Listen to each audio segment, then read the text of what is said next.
the coragem. E nesse episódio, o submundo é mais aprofundado e temos um destaque no Hokuro. O episódio começa com a primeira sketch com o narrador narrando dizendo: após a morte de Saturn, Desha e Despa começaram sua procura pelo demônio para poder quebrar a maldição da imortalidade de Oaken, que já estava no capítulo que a gente conhece. Porém, eles não são os únicos meio que a querer isso. Aí a gente reencontra o Fren, que era um soldado meio que camarada do Oaken que a gente viu no episódio anterior. Ele queria que o permitisse na busca do demônio. E pra quem não notou, no episódio anterior, meio que o Fren ouviu meio que essa conversa sobre a busca no demônio para curar a imortalidade. Fren fala que ele deve muito ao Oaken e gostaria de ajudar. Mas o Desha fala que não dá, pois como monstro, ele não deve sair no submundo. Sendo a lei do submundo, não importa qual motivo, ele não pode permitir. E nisso a gente conhece o trio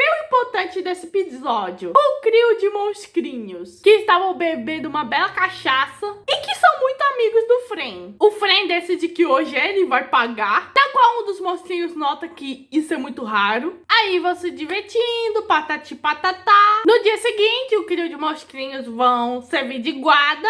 Só que eles ouvem a fofoca que Fren, o segundo no comando na ordem do submundo, fugiu para o mundo do humano. E segundo a lei, ele tem que ser executado. Nosso criozinho se questiona do porquê o Fren fugiu. E o monstrinho grande, que é o líder, fala que ele não tem que, como o Fren, quebrar a lei, a não ser que seja por um bom motivo. Então, nosso Crio vai pra casa do Despa, que tava ocupado. Na verdade, tava arrumando sua própria bagunça. E com uma boa baganha, e quando eu digo baganha, eu digo dinheiro. Aí o Despa conta a fofoca toda que o Oaken virou imortal. E ouviu que o Fren queria ajudar meio que para achar o demônio. Mas seu irmão não autorizou. E como o Fren sempre foi um amigo deles, eles querem saber de toda a sabedoria de Despa para ajudá-lo. Bom, Despa aceita ajudar, contanto que ninguém envolva o nome dele nisso. Aí, no dia seguinte, o capitão e seus homens vão meio que indo para a superfície para buscar o Fren para ser executado. Mas são emboscados por soldados ninjas, que meio que são os dois capuguinhos disfarçados e meio que eles dão uma descração meio que nos soldados, enquanto o líder meio que vai observando o capitão. Depois, meio que os carinhas conseguiram fugir e o capitão supõe que eles sejam aliados do Fren e que eles já vão meio que na próxima cidade. Mas é lá que onde o Fren está. Enquanto o capitão ainda parecia receoso. Enquanto isso, o Fren meio que ainda tá em busca do demônio, meio que ele ganha, meio que compra uma espada pra autodefesa. E ele mal compra e já se depara com a Ordem. A Ordem tenta pegá-los, mas são encurralados pelos bandidos. O líder, o Aban, que esse é o nome dele, pede pro Fren fugir. Os amigos do Fren vão dando trabalho meio que nos soldados. E o Fren vai ajudando seus amiguinhos. E o Fren tenta lutar contra o capitão, mas o capitão consegue subjugar Fren. O capitão pega a espada de Fren e o Aban tenta se sacrificar para protegê-lo, mas ambos são atingidos. A Ordem e os companheiros vêm, os companheiros meio que fogem e eles jogam Fren e Aban no mar. Seria o fim deles?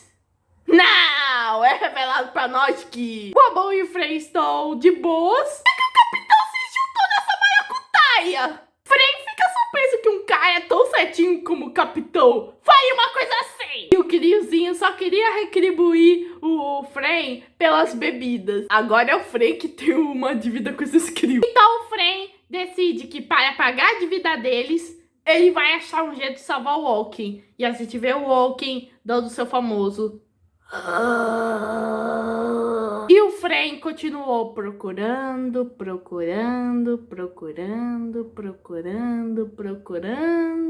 até ele voltar pro submundo, especificamente na casa do Despa, e fala da única pista que ele encontrou para salvar o Oaken, que é uma mulher que foi amaldiçoada por um demônio, que a gente já sabe que é a Miranjo. E que ela tá no reino Bosser e o Oaken o Fren até pensou em ir até lá. Mas tava lá o moça que naquela época era meio que o mais forte. Despa fala que voltar foi uma sábia decisão. Aí o Fren decide assumir a responsabilidade por quebrar a lei. Bom, o Fren se entrega e o Desha só diz: tu é só um desodeiro que falsamente assume o nome de Fren. Vai embora, mané! E só com essas palavras, meio que o Fren foi poupado. Na verdade, meio que o Desha meio que poupou. E isso emociona muito o Fren. Até o Despa fala que foi um belo julgamento diferente do que o Desha costumava fazer. Mas o Desha fala que só fez o necessário só para ajudar o Oaken. E a cena final da primeira sketch é só o Fren observando o submundo e lembrando dos seus dias com o Oaken e os três monstrinhos. Indicando que em breve veremos esse cara talvez no mangá.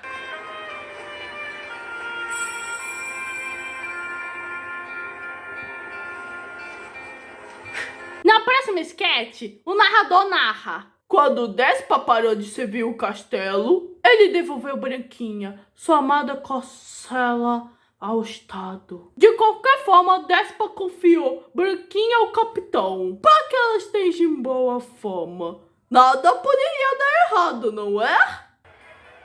Já viu, né? Como nós sabemos, a Branquinha engordou. E tinha até um soldadinho meio que competindo, que um deles meio que tava ficando cheinho. E meio que ele fala: sim, mas eu ainda não estou no topo para competir com o cavalo do Despa. E o capitão vai se questionando como ele deixou isso acontecer. Então ele decide fazer o cavalo emagrecer, limitando meio que a grama. E o que a Branquinha responde?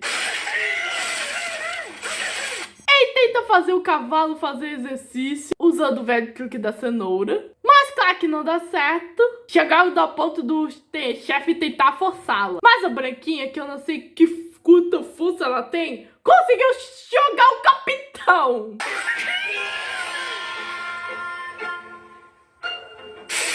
E parecia que tudo estava perdido. Até que a Branquinha avista um belo alazão negro. Como diz o grande Lacrel, depois do negrão, você vai precisar de uma cadeira de rodas. Isso é válido tanto para as mulheres quanto para homens.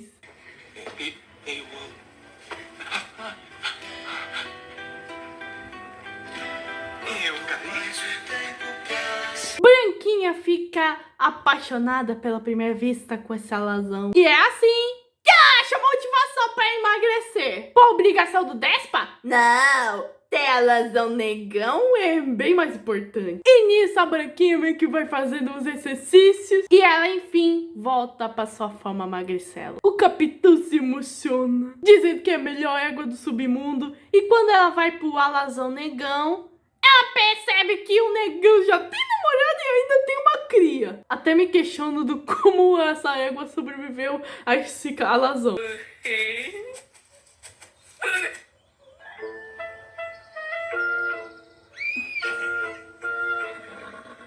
Então Branquinha faz o que toda corcel branca faria nessa situação: dá um coice no cara. E meio que o capitão: bom, pelo menos ela tá magra, né? Infelizmente, capitão, não nesse conto de fadas. E aí vamos ao momento onde meio que o Despa tá meio que reencontrando a sua Branquinha, que engordou de novo pra afogar as mágoas do seu relacionamento.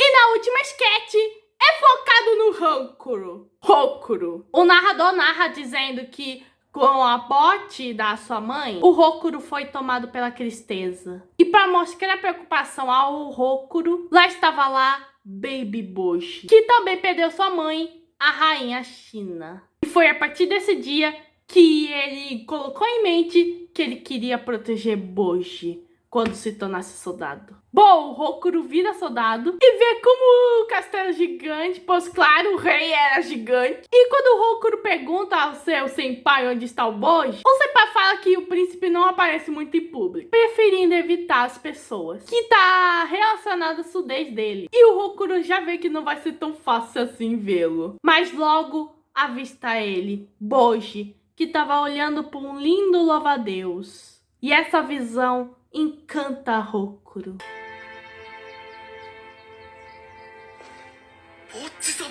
Nisso, o Rokuro vira o guardinha do portão e meio que ele vai treinando libras. E aí ele revê o Boji, que tava andando com sua empregada. O Rokuro até tenta meio que dar um oi pro Boji, mas assim que ele é visto os 4 grandes, ele já congela. Aí vamos aos momentos do anime, onde meio que o Rokuro tá conversando com um dos guardinhas, que soube que o Rei Bossa morreu e que o funeral vai ser amanhã. E que o Boji vai ser coroado rei. Rokuro estava disposto a apoiar o Boji como rei, mas como nós sabemos, houve o golpe de estado e o Daida vira o rei. E o Rokuro vê angustiado o Boji saindo triste. Nessas horas, as preocupações de irmãos mais velhos tocaram forte em Rokuro. Daí, o Senpai meio que organiza a eleição de voluntários para ir na jornada do Boji. E o Rokuro meio que se voluntaria sem pensar 2 vezes. Aí a gente vê o Rokuro treinando com o Domas, que já vê que ele não tem meio que muita habilidade para ser guarda-costas. O Rokuro até fala que ele pode cozinhar, ele pode ser útil. Mas o Domas, meio que com o seu intelecto de 4 grandes e segundo as intenções, decide ele mesmo meio que acompanhar o Boji nessa jornada. Mas é aí nesse momento que o Rokuro mostra seu momento de brilhar. É aí que ele mostra as habilidades de falar libras para tanto para Healing e tanto para Domas. Que no universo de Osama Hawking é uma raridade alguém conseguir falar libras. E enquanto ele meio que falava libras, ele também falava vocalmente. Que quando ele perdeu sua mãe, ele estava chorando. E quem o consolou foi o Boji. E desde aquela hora, ele sempre sonhou trabalhar lado a lado com o Boji. E ele pede que eu o acompanhe, deixe que eu acompanhe o Boji. Bom, o Domas acha que ele poderia escutar o Boji sozinho. Mas a Healing já indica o Rokuro assim. E como é a ordem da rainha, o Domas só pede pro Rokuro não ser meio que um fado nessa jornada. E eu garanto que não. E o episódio termina com o Rokuro partindo na jornada, mas com o Boji.